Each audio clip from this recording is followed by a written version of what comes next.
deux sortes d'amour. Que faire de ce savoir? Le marcheur, toujours aussi serein, esquissa un sourire. Ne cours pas après l'amour, laisse-le se dévoiler de lui-même. Si quelqu'un t'aime parce qu'il ressent un manque, il partira quand ce manque aura disparu. Mais s'il t'aime parce qu'il se voit en toi, il restera même dans le silence. Le voyageur inclina la tête, saisissant la leçon à un niveau plus profond.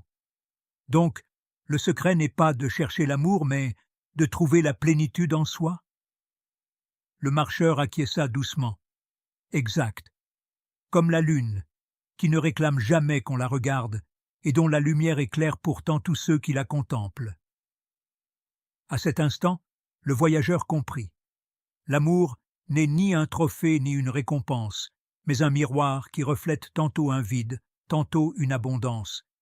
Celui qui l'assimile ne souffrira plus jamais par amour, car il en saisit la véritable nature. Sans effort, sans attente, il sait. Et, armé de cette compréhension, le voyageur poursuivit sa route, léger et sans crainte, conscient que l'amour n'est pas une destination, mais bien le reflet de notre être intérieur. L'histoire du marcheur silencieux, du chercheur d'amour, de la femme en peine et du vieil homme n'est pas simplement un récit. C'est un miroir où nous pouvons discerner nos propres relations. La vérité la plus profonde à propos de l'amour ne se trouve pas dans des mots fleuris ou des actes grandioses, mais au cœur même de ce qui attire quelqu'un vers nous. Si quelqu'un nous aime parce que nous comblons un vide chez lui, cet amour ressemble à l'ombre projetée par le soleil. Il change avec le temps et disparaît lorsque ce besoin s'évanouit. En revanche, si cette personne nous aime, parce qu'elle reconnaît en nous son propre reflet, cet amour est indestructible, à l'image de la lune qui demeure visible même après le coucher du soleil. Dans le premier type d'amour, celui qui naît du manque, on n'aime pas réellement l'autre pour ce qu'il est, mais pour ce qu'il représente. C'est pourquoi tant de relations commencent avec une passion intense avant de s'essouffler. La force initiale ne reposait pas sur une connexion authentique, elle provenait d'une nécessité de combler une faille intérieure. Un individu en manque de confiance peut tomber amoureux de quelqu'un de sûr de lui. Une personne qui se sent perdue peut être attirée par quelqu'un qui paraît avoir une direction. Une personne souffrant de solitude peut s'éprendre de celle qui lui offre de l'attention et de la compagnie. Mais une fois le besoin comblé, ou une fois le vide ressenti différent, l'amour s'effrite. Il ne s'agissait pas d'un amour sincère, mais de l'illusion que l'autre pourrait résoudre un problème intérieur. À l'inverse, lorsque l'amour naît de la reconnaissance plutôt que du manque, il transcende le temps et les circonstances. Il ne varie pas au gré des aléas de la vie, car il ne dépend pas de ce que l'autre peut offrir, mais de ce qui existe déjà en chacun. C'est pourquoi la leçon ultime est claire. L'amour que vous cherchez à l'extérieur ne peut vraiment se trouver qu'en vous.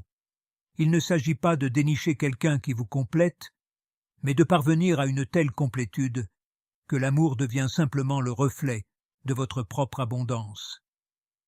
Beaucoup de gens s'imaginent que l'amour est un lien indéfectible et que dire « je t'aime » signifie un sentiment absolu et éternel. Pourtant, la réalité, c'est qu'une large part de ce qu'on appelle l'amour est plutôt un écho momentané de nos propres besoins non résolus, le reflet passager d'émotions qui évoluent. Il ne s'agit pas toujours de l'autre, mais de ce qu'il représente alors. Quand quelqu'un se sent fragile, perdu ou seul, l'amour qu'il exprime peut sembler profond, mais demeure fragile.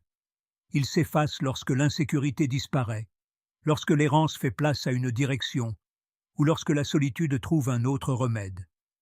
Cet amour n'était ni solide ni authentique. Il constituait simplement une manière de combler un vide intérieur, une projection de manque qui n'avait pas été réglée en soi. Si un jour vous vous êtes demandé si ceux qui vous aiment le font pour votre véritable identité ou pour ce que vous leur apportez, vous commencez à percevoir la nature de l'amour. Si vous découvrez que l'amour qu'on vous porte vient du besoin de l'autre, ne vous accrochez pas lorsqu'il s'en va.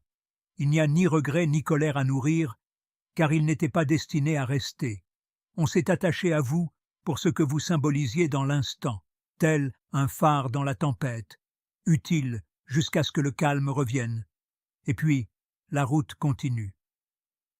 Mais il existe un autre type d'amour, non fondé sur le manque ou le besoin, mais sur la reconnaissance mutuelle. Un amour que le temps et les circonstances ne corrompent pas. Il ne cherche pas à combler des failles, mais naît d'un sentiment de complétude. Cet amour émerge quand deux êtres ne se rencontrent pas pour se compléter, mais parce qu'ils perçoivent en l'autre la même essence. Il n'y a pas de contrainte, pas de soif impérieuse de compagnie. Ils se trouvent simplement et se reconnaissent. Dans un tel amour, il n'est pas nécessaire de sans cesse prouver ses sentiments par de grands gestes. Il règne une certitude silencieuse de la présence de l'autre, par choix, non par devoir. Demandez-vous, qui dans mon entourage me voit tel que je suis vraiment, au lieu de me considérer comme la solution à ses problèmes?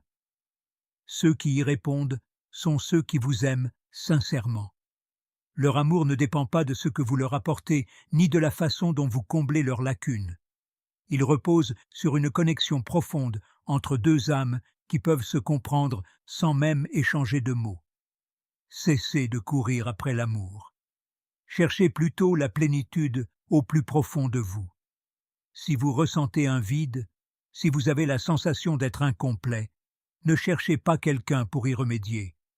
Commencez par découvrir qui vous êtes. Apprenez à être en paix avec la solitude. Écoutez vos propres besoins. Car l'amour le plus fort n'est pas celui que l'on pourchasse, c'est celui qui vient à ceux qui n'ont plus besoin de l'autre pour se sentir entiers. Bien souvent, on se jette à corps perdu dans la quête de l'amour, persuadé que sans lui, la vie est dénuée de sens. Dans cette urgence, on attire des relations motivées par le besoin plutôt que l'authenticité. On s'accroche à ceux qui comblent provisoirement un vide en nous, sans s'apercevoir de la fragilité et de l'éphémère de ce genre de lien. Mais quand on cesse de vouloir l'amour depuis un état de manque pour vivre dans la plénitude, tout se transforme. L'énergie qui nous anime n'est plus ancrée dans le besoin, mais dans l'abondance. Et lorsque l'amour vient frapper à la porte d'une personne accomplie, il se manifeste sans condition, sans peur, ni attentes étouffantes. Laissez l'amour couler comme un fleuve, qui n'implore pas l'océan de recevoir ses eaux, mais s'y déverse naturellement. Ainsi, le jour où vous cesserez de courir après l'amour, le jour où vous n'aurez plus besoin que quelqu'un vous aime pour avoir de la valeur, alors l'amour vous trouvera de lui-même. Regardez la lune, elle ne réclame pas l'attention, elle ne supplie pas qu'on l'admire. Et pourtant, sa lumière éclaire tout ce qui l'entoure. L'immense océan obéit à son influence, se mouvant au gré de sa force d'attraction, sans qu'elle aide à faire le moindre effort. Observez les arbres, ils ne courent pas après le soleil, ils poussent vers lui avec sérénité. Ils n'ont pas besoin de le poursuivre, leur nature même les oriente vers la lumière dont ils ont besoin, sans stress ni désespoir. C'est ainsi que fonctionne le véritable amour. Il ne se force pas, il ne s'obtient pas à coup d'insistance, il émane de votre simple présence. Devenez la personne qui ne cherche pas activement l'amour, et c'est l'amour qui vous découvrira. À l'instant où vous n'aurez plus besoin d'amour, où vous ne mendirez plus l'affection, l'amour véritable se manifestera sans que vous ayez à le poursuivre, non parce que vous l'aurez traqué, mais parce que la paix que vous rayonnez agit comme un aimant sur ceux qui ont, eux aussi, trouvé leur équilibre intérieur. Les gens qui comprennent cela ne souffrent pas par amour, ne quémandent pas l'attention, ne craignent pas la solitude et ne recherchent pas désespérément l'approbation des autres. Ils n'ont pas besoin qu'une autre personne valide leur valeur, car ils en ont déjà conscience. Et lorsque l'amour croise leur chemin, ils le reconnaissent aussitôt. Ils ne se laissent pas tromper par l'intensité d'une passion éphémère, ni éblouir par l'illusion de combler un vide personnel. Ils savent faire la différence entre une attirance passagère née d'un manque et un amour profond, bâti sur une reconnaissance commune. Lorsque vous rencontrerez cet amour authentique, vous saurez immédiatement s'il est véritable ou s'il ne fait que passer. Avec cette conscience, vous ne souffrirez plus jamais en amour, car vous aurez compris que l'amour n'est pas une chose que l'on pourchasse ou que l'on mérite. Il est le reflet de ce que l'on porte déjà en soi.